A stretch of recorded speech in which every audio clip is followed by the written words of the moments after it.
Look at sports update. Royal Challengers Bengaluru, Rajasthan Royals IPL ప్రారంభానికి ముందే 6 కొట్టేశాయి.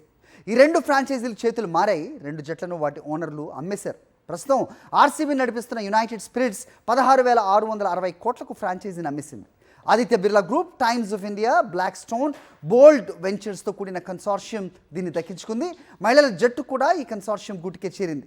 కుమారమంగళం బిర్లా కుమారుడు ఆర్యమన్ విక్రమ్ బిర్లా దీనికి చైర్మన్గా వ్యవహరిస్తారు. అయితే ఆర్యమన్ విక్రమ్ బిర్లా 2018లో రాజస్థాన్ రాయల్స్ తరపున ప్రాతినిధ్యం వహించారు. ఇక రాజస్థాన్ రాయల్స్ 15,286 కోట్లకు అమ్ముడుపోయింది.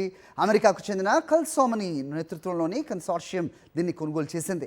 అరిజోనా కేంద్రంగా పనిచేసే సోమని గతంలో ఆర్ఆర్లో పెట్టుబడులు పెట్టారు. ఇప్పుడు పూర్తి స్థాయిలో దాని యాజమాన్య పగ్గాలు సంపాదించారు. వాల్మార్ట్ ఫ్యామిలీకి చెందిన రాబర్ట్ వాల్టన్, ఫోర్డ్ మోటార్ కంపెనీకి చెందిన హ్యాంప్ కుటుంబం ఈ కన్సార్షియంలో సభ్యులుగా ఉన్నారు.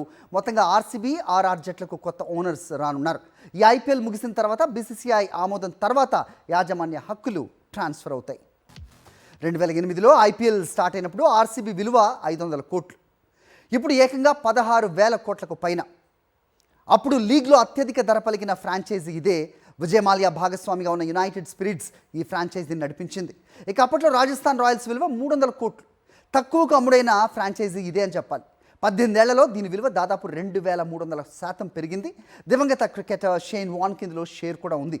ఆయన వాటా 3%, ప్రస్తుత విలువ ప్రకారం 450 కోట్లకు పైమాట. అటు ఆర్సీబీ, ఇటు ఆర్ఆర్ ఇప్పటివరకు గెలిచింది ఒక్క టైటిల్ మాత్రమే.